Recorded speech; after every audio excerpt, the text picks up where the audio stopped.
Coming up on CityView, best offer ever. Why now is the time to make your home more energy efficient.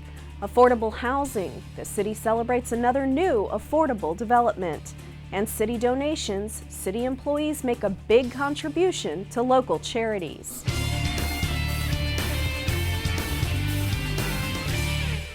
Thanks for joining us. I'm your host, Leslie Sopko. Those stories and more, but first our top story. The City of Austin is encouraging residents to apply for the 14-member Citizen Redistricting Commission, which will help establish boundaries for the city's 10 new city council districts. In November, City of Austin voters approved the election of city council members from 10 geographic districts, with the mayor elected from the city at large, beginning with the November 2014 election. The city is accepting applications through February 22nd.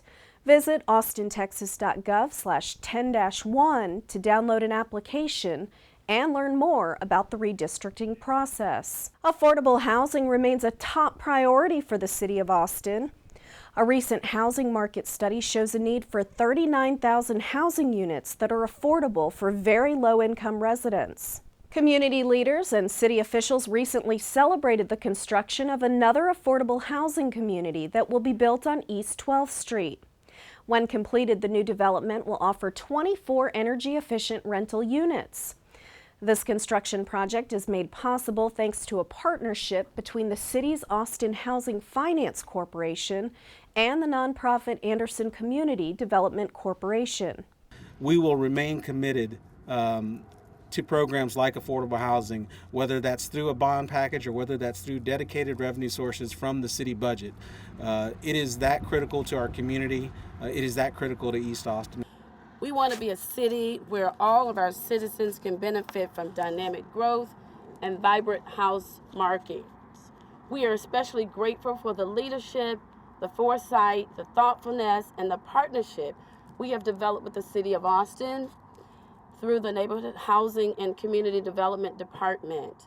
This affordable housing development is expected to open in 2014. For more information, visit austintexas.gov/housing. Well, if you've been thinking about making some energy efficiency improvements to your home, now's the time to take action. Austin Energy has brought back its best offer ever deal, which allows customers to receive both rebates and a loan to make energy efficiency improvements. The rebates can total as much as $3,200 and can cover as much as a third of the cost of the improvements, including a new air conditioning unit. Remaining costs after the rebates can be financed through a low-interest loan through Velocity Credit Union. The best offer ever is financed in part by a $10 million Better Buildings grant from the U.S. Department of Energy. The rebates are the largest in the utility's history, and this limited time offer is available through March 31st. For more information, visit austinenergy.com. And now it's time for our Austin City Council update. Austin Energy rate changes are coming at a price to the city. The Austin City Council approved an additional $1.4 million for outside legal counsel to help address an appeal of rate changes to the Public Utility Commission of Texas. Ratepayers from outside the city have petitioned the state for a review, along with 6 other entities. Meanwhile, Council amended its program for this year's legislative session to oppose state law that would keep the city from regulating payday lenders. It also supports state laws that would close existing or potential loopholes used by businesses that make, obtain, or provide advice or assistance to customers in obtaining payday or auto title loans. Finally, Council directed the city manager to look at strategies for investing in affordable housing, which could include a bond election.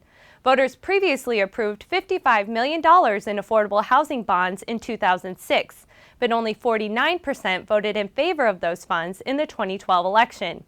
In discussion, council members offered a few amendments, including asking the city manager to consider a broad range of affordable housing options, while keeping in mind any upcoming elections from other jurisdictions. Staff will bring this information to the Health and Human Services Subcommittee before presenting a timeline to the Council on February 14th. In all, Council heard 99 items at its January 14th meeting. Its next regularly scheduled meeting will be January 31st. For CityView, I'm Samantha Park.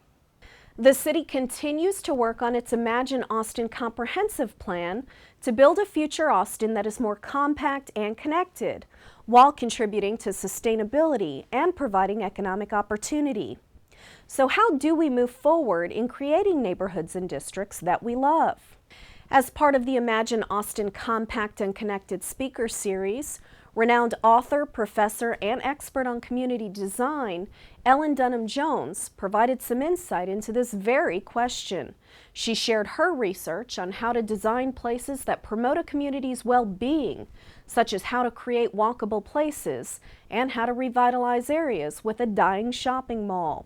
As a lot of our suburban properties are aging, and we're finding older dead malls, dying strip malls, a lot of aging properties, there's an opportunity now to go in and redevelop them in a much more urban and compact way that now mixes uses so that you don't have to use the car. So we have a lot of examples all over the country of redeveloped, thriving, allowing for a more urban lifestyle within a suburban condition. If you'd like to watch the Imagine Austin Speaker Series, visit imagineaustin.net.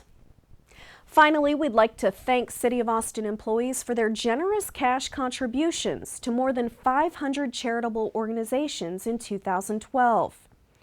This past year, employees contributed $510,000 to area charities through the City of Austin's Combined Charities campaign.